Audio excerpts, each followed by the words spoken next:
بسم الله الرحمن الرحيم. فصل. قد يقسم المفرد بتقسيم آخر، وهو أن المفرد إما يكون معناه واحدا أو يكون كثيرا، والذي له معناه واحد على ثلاثة أضرب، لأنه لا يخلو إما يكون ذلك المعنى متعينا مشخصا أو لم يكن، والأول يسمى علما كزيد وهذا وهو، والأولى أن يسمى هذا القسم بالجزئي الحقيقي. نسب تاسو لک مخکې سبق ته توجه کی، موږ د کتاب په سر کې تعریف د علم کړی او 15 تعریفات هم ولا کړی. وصول صورة الشيء في العقل، الصورة الحاصلة من الشيء عند العقل، او الحاضر عند المدرك، او قبول النفس لتلك الصورة، او 15 نمبر الاضافة بين العالم والمعلوم. بيد علم تقسیم کړو دو اقسام ته، یو ته تصور ویل کېدل، یو ته تصدیق. او د تصور تعریف هم کړو الادراک الخالی عن الحكم، او هم د حکم تعریف کړو، بلکې درې تعریفونه هم کړو: نسبت امر الى امر اخر ایجابا او سلبا، وان شئت قلت ایقاعا وانتزاعا، او به دریم نمبر وقوع النسبت او لا وقوعها. به هم د تصدیق تعریف کړو، تصدیق چاته ویل کیږي، او د تصدیق په تعریف کې اختلاف د امام رازی او د حکما ذکر کړو، چې امام حکما فرمایي چې تصدیق نوم د حکم دی، حکم او تصورات ثلاثه دا ټول ولا شرایط دي، او امام رازی رحمت الله علیه وایي چې نه، تصدیق نوم د مجموعه دی، یعنی د تصورات ثلاثه او د حکم د مجموعه نوم تصدیق دی. به څنګه ویلو کو تصور یو کو تصدیق دوه اقسام دي، بدیهی او نظری. تصور نظری هغه تصور ته ویل کیږي چې نظر او فکر ته ضرورت وي، او تصور بدیهی چې نظر او فکر ته ضرورت نه وي. او تصدیقی نظری ابه موږ دام ویلو چې تصور نظری ته کسبی وي، او تصور بدیهی ته ضروری وي. او به تصدیق بدیهی او تصدیق نظری. تصدیق نظری هغه تصدیق ته ویل کیږي چې دلیل ته پکې ضرورت وي، او تصدیق بدیهی هغه ته ویل کیږي چې دلیل ته پکې ضرورت نه وي. به د نظر او فکر تعریف کړو. نظر او فکر ساته وي ترتیب امور معلومه ليتعدى الى المجهول، یعنی يتعدى بها الى المجهول. ابم پرون سبق کې د منطق حاجت بیان کړو، چې منطق ته حاجت ولې ده. موږ ویلو موږ یینو چې نظر او فکر خلق چلی، یعنی عاقلان خلق وي، هغه یو کس نظر او فکر وچلی یو نتیجه رو باسي، بل کس بل نظر او فکر وچلی هغه نتیجه رو باسي، خو د دوړو نتیجو کې تضاد وي. نو پته لګي چې یو نتیجه یو نظر او فکر غلط دی، که هر یو نظر او فکر صحیح شي نو به په نتیجو کې تضاد څنګه راځي. اوس به څنګه موږ معلومو چې دا نظر او فکر صحیح دی او دا نظر او فکر غلط دی؟ هغه لپاره دی یو قانون ضرورت دی. قانون ته منطق ویل کیږي. موږ منطق ته لغت په اعتبار سره منطق ولي وي، نطق ظاهري او نطق باطني دواړو کې قوت پیدا کوي. او به اصطلاحي تعریف د منطق کړو آلۃ قانونیه تاسو مراعات او ذهن الخطا فی الفکر. به موږ د مطلق موضوع تعریف کړو چې موضوع چاته ویل کیږي. هغه شی ته ویل کیږي چې د یو علم موضوع هغه څوک وي په کوم علم کې چې د چا د اورز ذاتیونه باس کیږي، دغه شی چې د چا د اورز ذاتیونه چې باس کیږي دغه علم لپاره موضوع وي. او د منطق موضوع تصورات معلومه او تصورات تصديقات معلومه دي، ولا مطلقا بل من حيث انه موصل الى التصور المجهولي وتصديق المجهولي تدرسي. هم غرض د منطق بیان کړو چې ذهن الخطا الفکری. او بهم موږ دا خبره کړو چې منطقي لنی دی بکار چې هغه مشغول شي په الفاظو کې، ځکه منطق کې مقصودی شی یا تصورات دي یا تصدیقات دي، او تصورات او تصدیقات یعنی قول شارح او حجت دا خو د قبیله د معنی نه دي. منطقین نه دي بکار چې شروع په الفاظو کې وکړي. هر کتاب کې شروع په الفاظو کې دا ولی هغه جواب دا و چې معنی موقوف دي په الفاظو باندې، ځکه په الفاظو کې شروع کیږي. به ویلو چې لفظ دال چې دلالت تعریف هم کړو پر راه نمودن ته وی اصطلاح کې کون الشيء بحيث يلزم العلم به العلم بشيء اخر. او به ویلو چې دلالت په دوه قسمه دي، لفظیه او غیر لفظیه. او د لفظیه درې اقسام بیان کړیو، وضعیه، عقلیه، طبیعیه. او غیر لفظیه درې اقسام بیان کړیو، وضعیه، عقلیه او طبیعیه. به دلالت لفظی وضعی د معتبر علوم کې د دې درې اقسام دي: مطابقی، تضمنی او التزامی. دار یو تعریف شوی یو قاعده بیان کړله، بلکې دوه داوی مو کړلې. چې دلالت مطابقی د تضمنی او التزامی نه غیر موجودیږي او تضمنی او التزامی د دلالت مطابقی نه غیر نه موجودیږي. بهم لفظ دال چې دا بیا مفرد یا مرکب وي. مفرد چې جز د لفظ و جز د معنی دلالت نه کوي، پنځه اقسام موږ بیان کړیو. او مرکب هغه ته وي جز د لفظ و جز د معنی دلالت کوي. بهم ویلي چې مفرد په اعتبار د استقلال د معنی او غیر استقلال د معنی سره په درې قسمه اسم، کلمه او ادات. ابه موږ بعض خلک ګمان کوي چې لکه د منطقین او کلمه او د نحوین او فعل به یو شي، ان کې دا سینه ده. کله کله د منطقین او کلمه خود نحوین او د منطقین او کلمه نه او د منطق نحوین او فعل وي. لنډه دار چې د منطقین په کلمه او د نحوین په فعل کې مخصوص مطلق نسبت دی. اوس ته وګورئ فصل قد يقسم المفرد د جننه سبق دی کا وليس د مفرد منګه یو تقسیم مخکې کړو په اعتبار د استقلال د معنی او په اعتبار د عدم استقلال د معنی چې درې اقسام او اسم، ادات او کلمه. اوس په اعتبار د متحد المعنی او متکسر المعنی سره تقسیم کو توجه وکوي کا. یعنی هغه مفرد چې معنی یو ده یا هغه مفرد چې معنی ډېری دي. چې چا معنی چې یو وي هغه ته متحد المعنی وي، چا معنی چې ډېری وي هغه ته متکسر المعنی وي. مثال به تور چې یو معنی وي پکې یو معنی یا مثال متولا یو معنی د ذات مراد دی. متکسر المعنی یعنی هغه لفظ چې معنی ډېری وي لکه اسد معنی متولام کې لري شي ازمره د ادم او غاسی ازمریم کې دلی شي. عین رواله یا چوبه مسروان دی. عین رواله عین لفظ مشترک دی.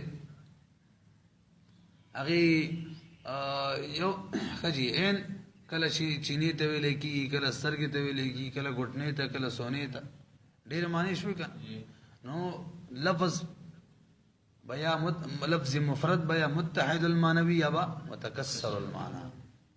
د متحد المعنی د بار په دې فصل کې بیان کیږي درې اقسام دي درې، او متکسر المعنی د بار رست فصل روان دی غیر لپاره څلور اقسام دي. په دې پوه شئ متحد المعنی د بار درې اقسام کم جزئی حقیقی، کلی متواتی او کلی مشکک. او متکسر المعنی د بار څلور اقسام دي مشترک او منقول او حقیقت او مجاز. د متحد المعنی څو اقسام دي درې، کم جزئی حقیقی او کلی متواتی او کلی مشکک. توجه جزئی حقیقی چاته ویل کیږي؟ هغه لفظ توی چې معنی یو وي او د معنی فردیم یو وي، مصداق د معنی یو وي.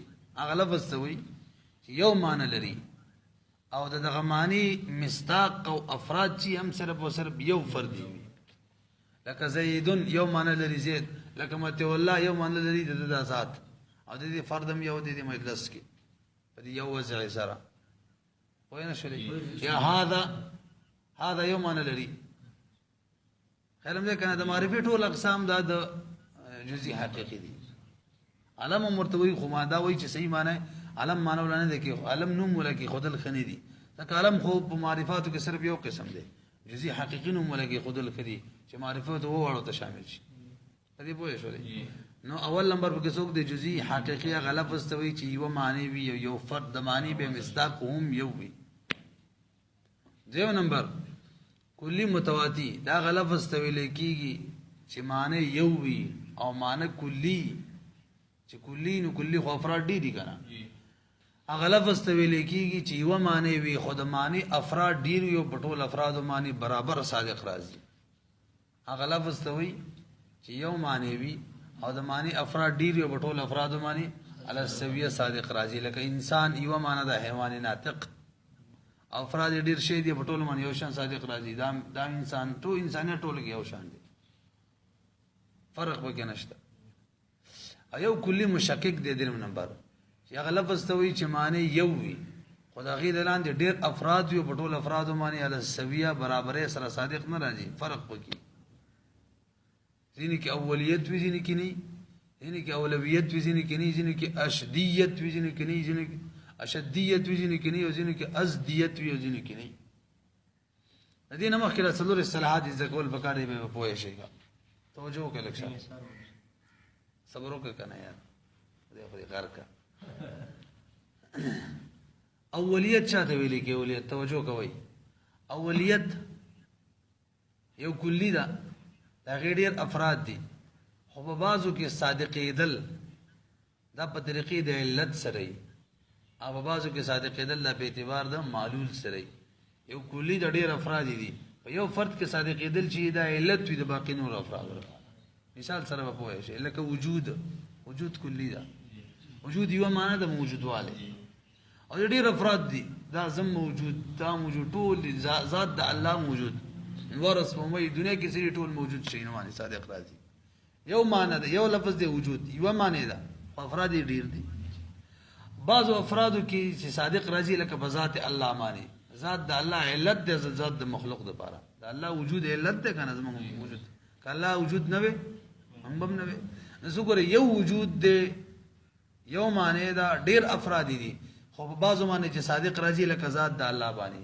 دا علت وي د باقي نور د پاره په نور باندې په طریقې د معلول دې ته ویل کېږي اولیت څه ته وایي اولیت ازدم کو دیو نمبر دی اولویت اولا اول امخ کی اول علت اول وی کا معلوم رستی اب دیم اولا څه مطلب یو کلی دا ډیر افراد دي ما شان به وي خو بعض من صادق راتل دا بالذات یو بعض من صادق راتل بالتبعی یو کلی دا یو معنی دا افراد ډیر دي خو په ډیر افراد کې بعض من صادق راځي بالذات راځي اباد من صادق راځي بالتبع لکه رڼا یو کلی ده کوم د کی چرنای ټول افراد دي خو دا رڼا په بعض افرادو کې لکه نور کې بالذات ده او د نور رڼا په جمع دنیا روخانه ده کنه دنیا کې بالتبع ده رڼا په لیټ کې لګېدلې ده لیټ کې د وګ رڼا پکشته کنه لیټ کې بالذات رڼا ده او د باقی جمعه ته چرنا کړه دي کې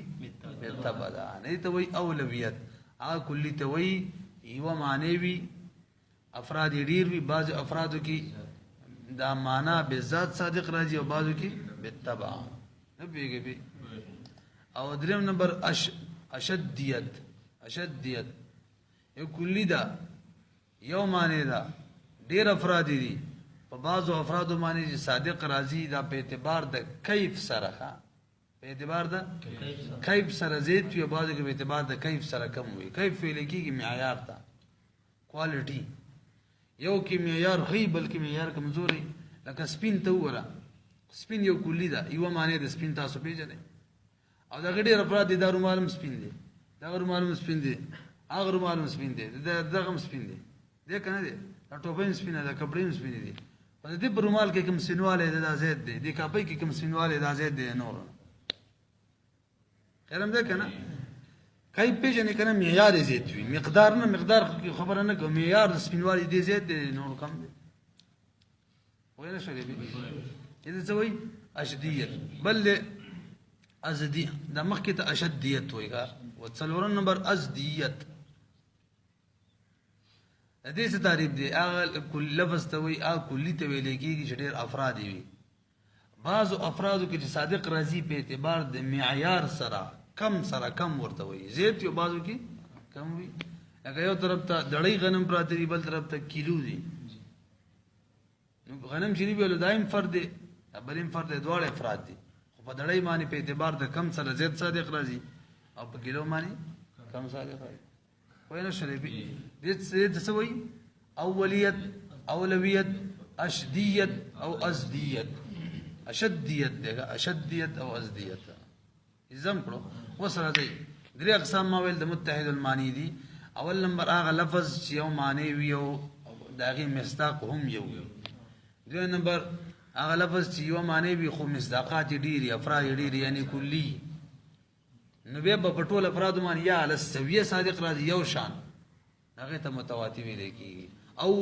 اولویت اشدیت او ازدیت کې فرق نه ټول کې یو شان راځي لکه انسان په ټول افراد او دریم نمبر مشکک دی کلی مشکک کلی ته وایي چې ډېر افرادی په ټول باندې صادق راځي خو بعضو کې په اولیت سره بعضو کې په اولیت سره نه بعضو کې اولویت سره بعضو کې غیر اولویت سره بعضو کې اشدیت سره بعضو کې اضعافیت سره بعضو کې ازدیت سره بعضو کې عقلیت سره وایي شریفه دا څو اقسام شو؟ درې.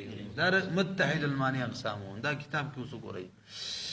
فصل قد يقسم المفرد کله کله تقسیمیږي مفرد به تقسیم آخر په یو بل تقسیم معنی دي نمخ کې یو تقسیم د مفرد تیر شوی استقلال معنی و عدم استقلال معنی سره.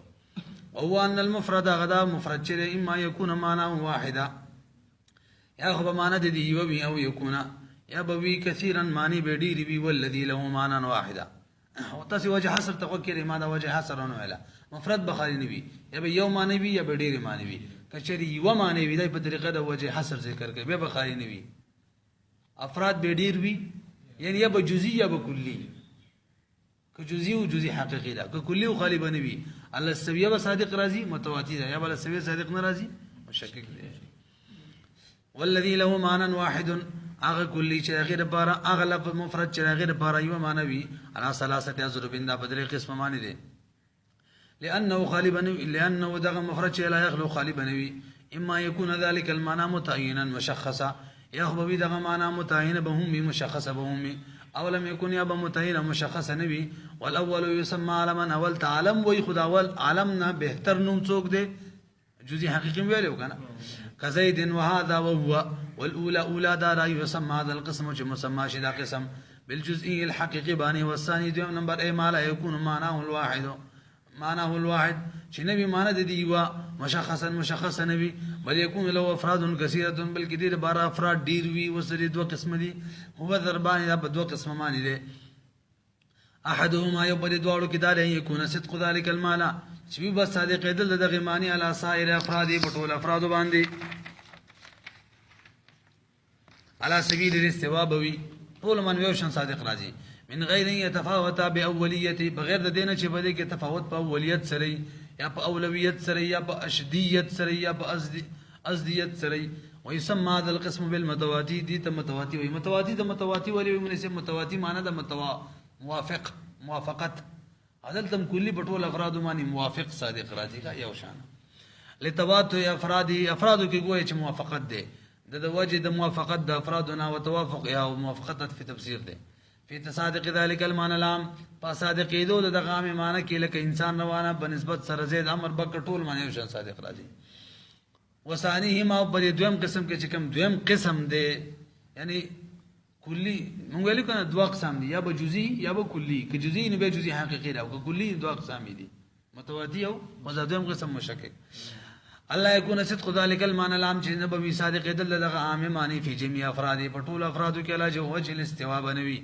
بل يكون صدق ذلك المعنى بلکې وی با صادق دل دغه معنی على بعض الافراد معنی بالاوليت بوي او الاشدیت بوي او اولویت بوي وصدق على بعض الاخر او د دې په مقابله کې چې بنور صادق راځي بیازداد ذالک د دې بزد بیازداد ذالک دې بزد بوي کم کې چې اولیت وی بعضو کې بغیر اولیت وی بعضو کې به اولویت وی بعضو کې به غیر اولویت بعضو کې به شدیت وی بعضو کې به اضافیت وی بعضو کې به ازدیت وی بعضو کې به عقلیت وی پیږي کنه مثال لکه وجود روالا بنسبت سرا الى الواجب واجب تعالی تعالی تجل مجدو وبنسبت الى الممکن تروالا وینه شلې په دا دوړ لپاره مثال جوړیږي اولیت لپاره هم اولویت لپاره هم قطبی کې دوړ لپاره مثال جوړ کړی دی پدې رسې اولیت هم بکیره علت د الله ذات وجود چې په ذات د الله صادق راځي د علت د غیر لپاره او وجود په ذات د الله کې ذاتی دی په نور کې طبيعي دی الله د وجه نه ځکه علت کې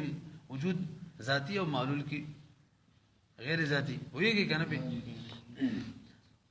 فجي دویم بار مثال کل بیاض روالا بنسبت صحیح للثلج والعاجز ثلج واورتا او اتی غاختا واور سپینې کنا نو بیاض په ثلج کې اشدیت دی او عاج کې اضافیت دی ويسمى هذا القسم مشکک دي ته وي مشکک وته وي مشکک ورته وي دا کلی چې رساله بشک کې اچي کدي ته وګورئ چې ټول افراد صادق راځي کدي ته وګورئ چې یو معنی دی یو بکاره چې متواتر شي کدی ته وګورئ چې افرادو کې فرق دی یو شانی بلبل شانی به د مشترک په شان دی مشترک کې عین ګډنه یو شان دا او سونه بل شان دا او سترګ بل شان دا فرق پکې دی کنه نو سره په شک کې چیزه کوته مشکک وای لانه یوقع الناظر ازک دا واقعي نظر کون کې لرا په شک کې پس کې شک کې چې فکونی متواتین او مشترک چې متواتر او مشترک دی به متوجه شي مخ کې دا اولویت او ولیت او شدیت دا صرف په دې کلی مشکک کې راځي دا نور کې نه راځي. اوس توجه شي نور ان شاء الله تعالی چې آسان دی. اوس متکسر المعنى موږ لفظ بخاری نو یا به متحد المعنوی او متکسر المعنى. متحد المعنى ختم شو. اوس متکسر المعنى. متکسر المعنی د پرمال څلور اقسام دي. کم مشترک، منقول، حقیقت، مجاز. مشترک چاته ویل کېږي دا څه پیژنې یو لفظ وي او معنیګانې ورله ډېرې وي. یو لفظ وي معنیګانې ورله ډېرې وي او د هرې معنی دپاره بیل بیل وضع شوي. دا قید به ورسره کوئ. دا مشترک شو. دیو نمبر منقول دی. یو لفظ وي ډېرې معنیګانې خو وضع شوي یو دپاره یې په بل کې مجازن استعمال شوي، بل ته نقل شوی، مجازن میں بل ته نقل شوی. پوه نه شولې پې. اول قسم کوم یو مشترک یو لفظ دی ډېرې معنیګانې دي هرې معنی دپاره بیل بیل وضع شوی. دې قید سره د باقي بار شو. دویم څوک دی منقول یو لفظ دی ډېرې معنیګانې دي وضع شوی یو دپاره دی او بیا هغه اوله معنی پرېښې ده او په دویمې کې استعمال شوی. ونه رسېدی. دریم نمبر حقیقت او مجاز. یو لفظ دی ډېرې معنیګانې دي یو معنی خپله ده او بلې مجازي ده. نو چې کومه خپله معنی ده هغې کې استعمال شي حقیقت دی او کومه مجازي معنی ده که هغې کې استعمال شي نو مجاز دی. دا منقول کې دا شرط ده چې اوله معنا به پرېښې به وي. دا پکې شرط دی که چې نه پرېښې به حقیقت او مجاز دی. وجه حصر ته هغه کې روز استاد شک وځي. لفظ به خالي نه وي چې کله معنی ډېرې وي. کله چې یو لفظ معنی ډېرې وي خالي به نه وي. یا به د هرې معنی دپاره بیل بیل وضع شوي یا به وضع شوي یو معنی دپاره. که د هرې معنی دپاره بیل بیل وضع شوی منقول دی. دا مشترک دی لکه عین. او که د یو معنی دپاره وضع شوی په نورو کې وروستو صرف استعمال شوی نو خالي به نه وي. یا به اوله معنی پرېښې وي یا به اوله معنی نه وي پرېښې. که چېرې اوله معنی پرېښې وه نو منقول دی. که نه وه پرېښې نو که په خپله معنی کې استعمال شو کوم دپاره وضع شوی حقیقت دی او که په دویمه کې استعمال شو مجاز دی. بیا منقول په درې قسمه دی. ښه دا به پکې وي یو منقول شرعي، یو منقول عرفي، یو منقول اصطلاحي. منقول شرعي دې ته ویل کېږي چې یو لفظ یو معنی کې وضع شوی او شرع راپاسي کې اهل شرع د دغه معنی نه روالي بله کې استعمال کړي، بله معنی کې دا لفظ استعمال کړي. لکه مثال په طور باندې صلات خپله معنی دعا وه اهل شرع راپاسي د صلات دعا نه راواخیستلو ارکان مخصوصه افعال په اوقات مخصوصو کې چې ادا کېږي یعنې مونځ هغې لپاره استعمال کړو. صوم خپله معنی بندول امساک اهل شرع پاسې دغې نه راواخیستله بله معنی کې استعمال کړو. چې هلکه د دریو شي نه به ځان ساتي د پېشمني نه واله تر غروب افتاب پورې. دغه شان زکات خپله معنی پاکي ده شرع دا بل قسم کې استعمال کړو.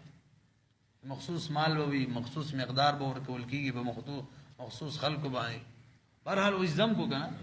دویم نمبر دی منقولي عرفي چې لفظ وضع شوی یو معنی دپاره یو اهل عرف راپاڅېږي او دغه معنی راواخلي دغه لفظ راوالي بله معنی کې استعمال کړي اوله معنی پرېښودل شي.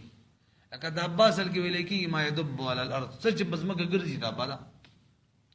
عرف خلک دابه څلور خپو ځناور ته وایي چا چې څلور خپې دابه راکني بې نه حالانکې موږ هم دابو کي وایي موږ ما یدب علی الارض.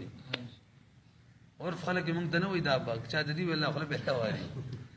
او به درې نمبر منقول اصطلاحي یو لفظ وضع شوی یو معنی کې او خاص خلک راپاڅېږي خاص اصطلاح والا او دغه لفظ روالي بله معنی کې استعمال کړي. لکه اسم خپله معنی علو او اوچت بلندي او اهل نحو راپاڅېدل اسم معنی په یو خاص بله معنی کې استعمال کړه. اسم لفظ یې بله معنی کې استعمال کړو چې مستقل معنی به وي زمانې سره به تعلق نه وي. پوه شولې بې وګورئ لږ شان بس خلاصې وشوله. المتکسر المعنى له اقسام عدیدة دې لپاره اقسام شمېرل شوي اقسام دي څلور.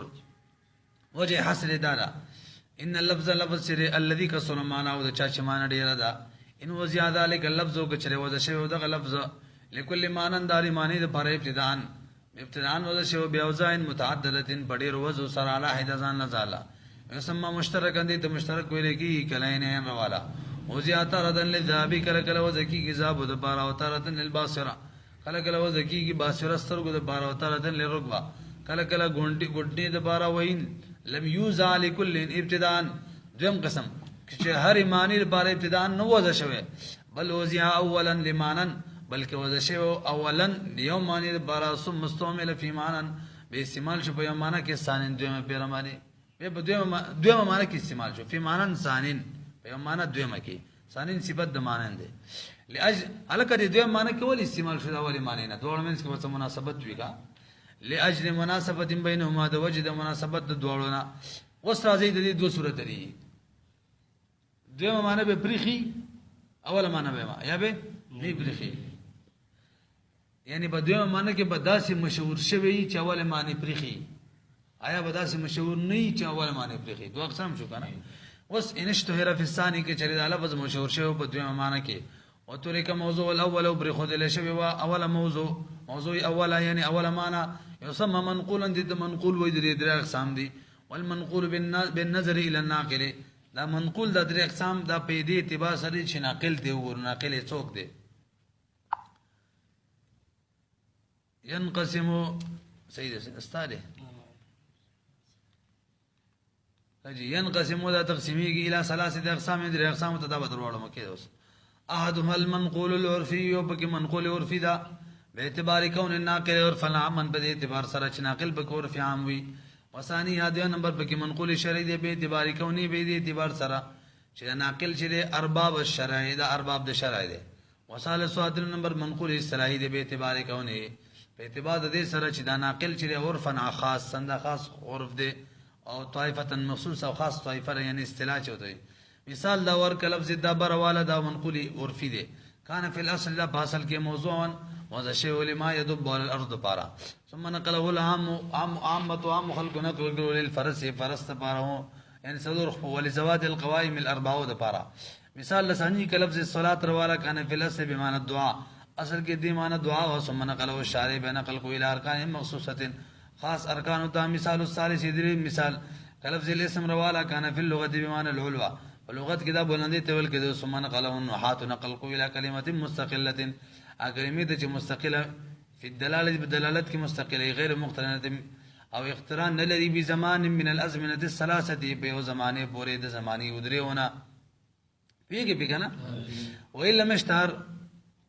وإلا مشتهر في الثاني کچره دا لفظ مشهور شوی نو بسانی کی وإلم يشتهر مجهول صيغه شي چې مشهور شوی نو بسانی کی ولم يترك الاول او دی لفظ اوله معنی پرې خنه وا اوله کوم استعمال دی اوس دوه صورت دي په اوله معنی کې استعمال شي حقیقت کو دویم کې استعمال شي پیګه نه بل يستعمل في الموضوع الاول بلکې دا لفظ استعمالي کې په موضوع اوله کې مره یو فراء او في الثانيه په دویم موضوع کې اخرى په دویم په استعمالي کې يسمى بالنسبه الى الاول مسمى کې بنسبت سره اول معنی ته حقیقتا په حقیقت معنی وبالنسبه الى الثاني او کچری نسبت ثانی ته وو کې به مسمى کې مجازا په مجاز معنی کل اسد روالا بالنسبه الى الحيوان المفترس تا ای کې استعمالي کې او رجل شجاع کې استعمالي کې بادر سړي کې هو بالنسبه الى الاول چې نسبت اول ته ولګي حقیقتا دا حقیقت دی یعنی رجل دا حیوان مفترس تا په نسبت سره چې ثانی ته ولګي رجل شجاع ته به مجاز دی